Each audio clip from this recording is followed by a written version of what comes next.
Hei sir,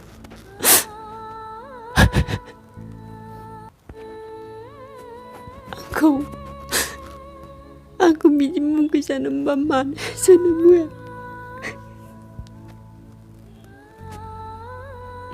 Mancing puri yang ku mana sana gue sir, mana sana bangun.